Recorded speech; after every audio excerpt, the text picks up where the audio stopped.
everyone. Hi. Hello, guys. Yes, my name's Christine. I'm part of the Galaxy research team, and I'm going to be telling you exactly what you need to know about Pectra. Quick disclaimer before I start, everything I'm about to say is for informational purposes only, not to be construed as financial or investment advice. So there are 4 EIPs that, as stakers, you should know about Pectra.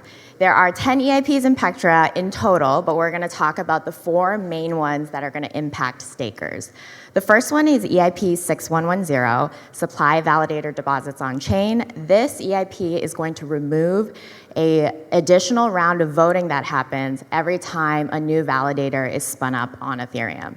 So when you deposit your 32 ETH into the ETH 2.0 deposit contract on the execution layer, there's an additional round of voting that happens on the consensus layer to verify those deposits, and then the validator is created on the consensus layer. But that round of voting is going away because it's no longer needed, and the beacon chain can relax certain security assumptions now, since it's been, I think 2 years since the merge, 5 years since it launched, the beacon chain launched back in 2020. And so this will slightly improve validator UX, woohoo. It will decrease the delay between submitting your 32 ETH to the deposit contract and seeing your validator go live on the consensus layer. So that's EIP 6110. EIP 7002, execution layer triggerable withdrawals. This one is going to allow full validator exits to be triggered through the execution layer withdrawal credentials, which means that smart contracts will be able to trigger full validator exits. And this is great news for staking pools, for smart contract-based staking pools, because you can reduce some of the trust assumptions of your application now. You no longer have to rely on the node operator to initiate those full validator exits. You can have those triggered by the smart contract directly. Good for permissionless, moving towards permissionless staking pools. So that's another woohoo win. EIP 7251, this one is the, I would say, biggest code change that's going to impact validators, and we're going to camp out here for quite a bit of this presentation. This one's a big one. This one is the increase to the maximum effective balance. Right now, the maximum effective balance for validators is capped at 32 ETH. Now it'll be increased to up to 2048 ETH. And this changes so many assumptions about the beacon chain. No longer can you look at the number of validators on Ethereum and understand what the economic security of Ethereum is. Each validator could have a varied effective balance, multiples more ETH stake than another validator. That range, 32 ETH to 2048, truly does impact so much of the beacon chain. It's going to change how slashing penalties are calculated. So we're going to get into exactly how EIP 7251 will impact you guys.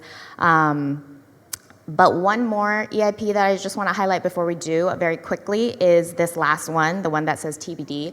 It's not formally included into Pectra quite yet, but it's very likely that in Pectra there's going to be a blob capacity increase. And now, I don't imagine that many stakers are going to be impacted by a blob capacity increase. Why? Because most stakers are professional staking entities, and they have the hardware, the resources to be able to withstand more blobs. But for the home stakers in the room, the solo stakers that are running on resource-constrained devices that have been struggling to propose blocks, download blobs since Dencun, there is the possibility that it's going to get harder post-Pectra because of an increase. It depends, of course, on how aggressively developers decide to increase the blob capacity, as that has not been decided yet. So this is something to watch out for. And 2 things about this: if you are a home staker that is struggling, I think it's important to make your voice heard now in the process of planning Pectra, because developers have still not decided exactly on how much the increase is going to be. So now is the time to speak up if you care about this and if this impacts you directly. The second thing that I want to shout out is a project that the ETH Staker team is working on. They're working on a guide for how home stakers can very easily update their routers and potentially improve validator performance through that way. So if you're already struggling, I think that's going to be a really really helpful resource, and highly encourage you to reach out to the eStaker team to learn more about that guide on how to change routers. Also, small plug, we did talk about how the change of your router could improve your validator performance on an episode of The Infinite Jungle, which I host. So if you're interested, you can also check out that episode. It's with Nixo and Yorick from eStaker. Anyways, I'll stop shilling now. Okay, let's go into EIP 7251. This is truly the most important EIP for stakers to know about in Pectra. So many takeaways from this. Let's get into the first takeaway. First one, the initial slashing penalty is going to get a lot better for almost all validators. Right now, the initial slashing penalty is calculated as 1 over 32 ETH of your maximum effective balance. Most validators' effective balance right now is 32 ETH. So what does that mean? Your initial slashing penalty is 1 ETH. 32 times 1 over 32, So if you think about your, the way that it's going to change, it's going to get a lot better because that calculation is now 1 over 4,906 ETH of your effective balance. So that means that a fully consolidated validator with 2,048 ETH, the maximum initial slashing penalty, their initial slashing penalty is going to be 0.5 ETH. And the reason developers did this is because they want to encourage validators to consolidate. They don't want validators to think, oh man, if I consolidate all my validators, then my initial slashing penalty is going to go up. So they actually reduced it and made it a lot nicer. It's even better for 32 ETH validators. That's 32 divided by 4096, that's a very small penalty. So that's something that's going to change and obviously be nice for every single staker in the room. There's a couple other penalties that are also going to be redesigned to scale in accordance with the effective balance. So let's get into each of them. There's the offline penalty, correlated slashing penalty, and the inactivity leak.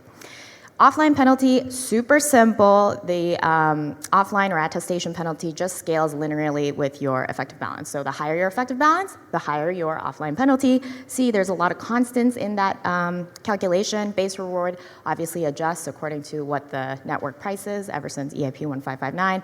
And EB, the effective balance, is really the key variable there. Higher that EB is, higher your penalty for offline or attestation penalties.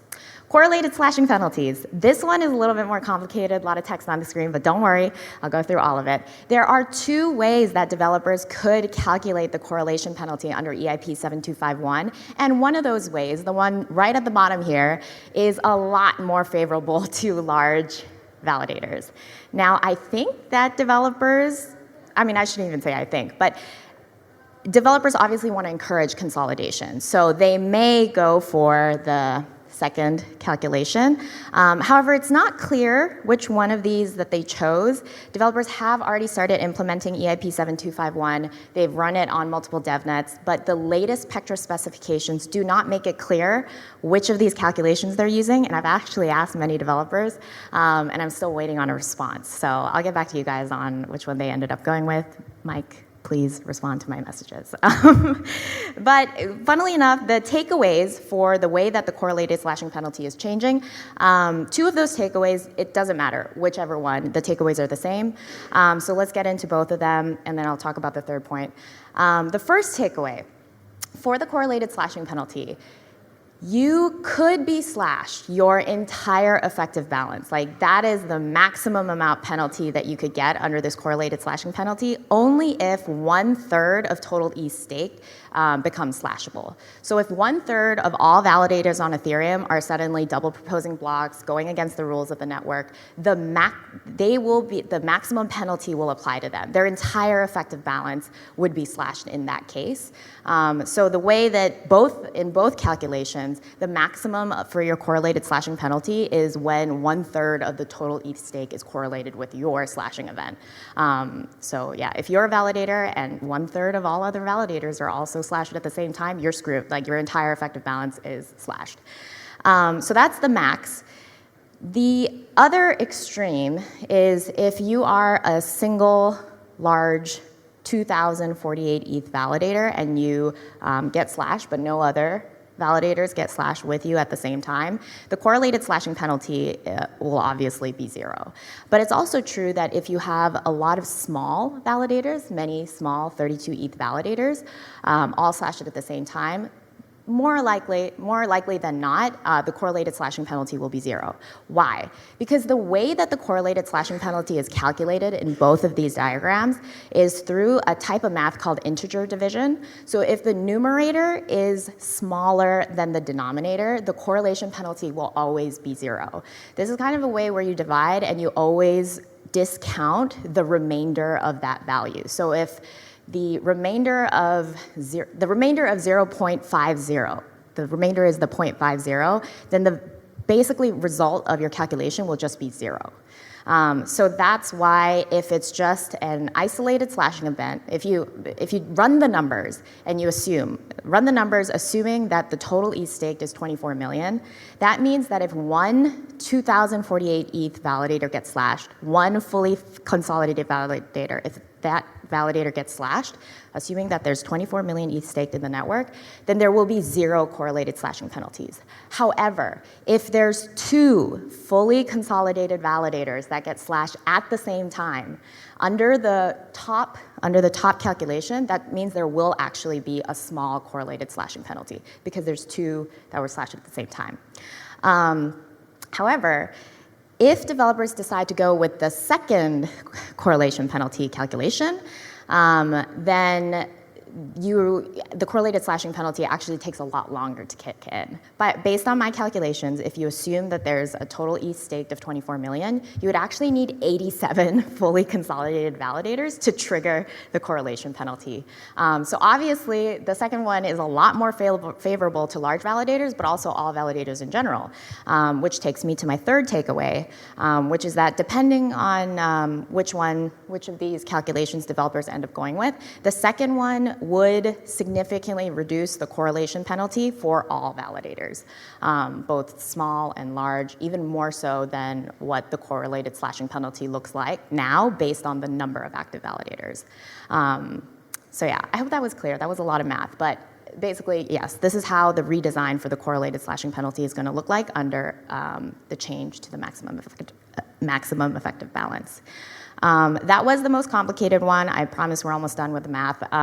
Inactivity leak. This is the last one, and it's super simple. The inactivity leak, like the attestation penalties, scales linearly with a validator's effective balance.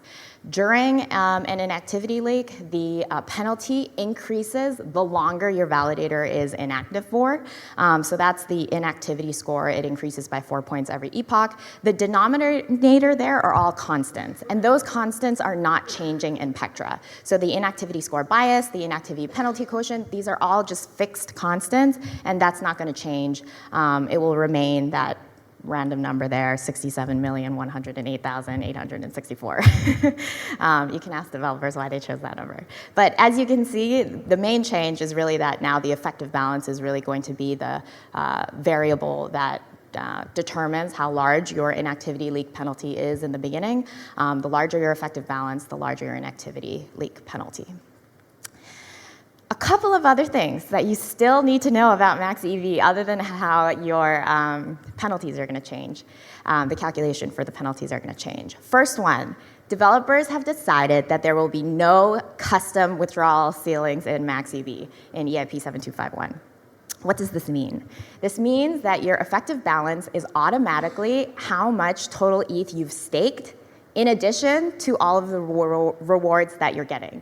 Essentially, for solo stakers, your rewards start auto-compounding. It's actually for all stakers. But I mean, come on. I mean, with Lido, if you're using your LSTs, then like you kind of assume that Lido's doing the auto-compounding for you. But now it's actually going to just be the protocol doing the auto-compounding for everybody. This means that if you are not partially withdrawing anything from your totally staked or your rewards, that amount, that balance, is just going to be calculated as your EB, as your effective balance. There is some minor rounding that takes place. So like if it's like 50.001 is your total balance, then your effective balance gets rounded to like 50. There's a couple of thresholds just to make the math a little bit more simple. But yeah, so that's kind of important. And on the topic of partial withdrawals, which you definitely can do, and you can only partially withdraw up to a minimum of 32 ETH. So right now, the minimum and the maximum for your effective balance as a validator is 32. Minimum will stay the same as 32, but you can have a max of up to 2048. One thing you should know about partial withdrawals and withdrawals in general, if you haven't updated your withdrawal credentials, you need to do that in order to withdraw. And there's a comprehensive guide that has been put out by the ETH Panda Ops team on how validators can do that. Technically, you have been able to withdraw since Shanghai, but just in case there are people that have been just like, under a rock or something and not like checking in, if you still haven't updated your withdrawal credentials, please do that before Pectra, because you won't be able to partially withdraw your ETH unless you've updated your withdrawal credentials to the 0x01 format. There's a Pectra FAQ right there that actually goes through many different questions related to how you update your withdrawal credentials. I've linked to it. It's a really great guide written by Perry from the ETH Panda Ops team, so you can check out the details there. Finally, last but not least about MaxEB, the validator entries and exits are obviously not going to be calculated based on the number of active validators anymore. You can't be like, oh, 5 validators are exiting. This is how long I would expect it will take for my validator to leave the network.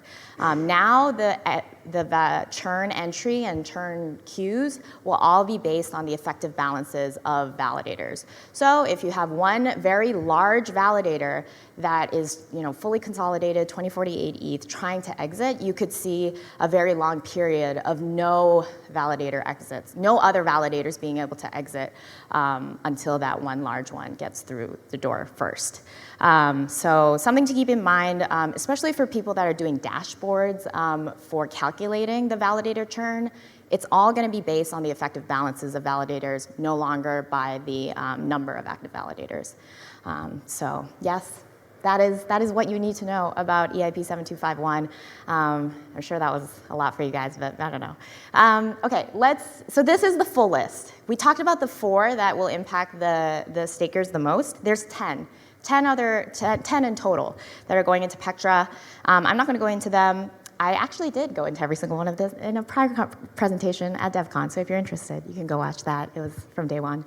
I highlighted EIP 7702. We didn't talk about that one, but I'm just going to quickly mention it now because when I was talking to Perry, who helped me so much with this presentation yesterday, he mentioned that for staking pools in particular, smart contract-based staking pools, there's going to be an assumption in a primitive that's kind of broken through EIP 7702. Right now, it's not possible for user-controlled accounts to have smart contract functionality, to be able to delegate control of their account to a smart contract.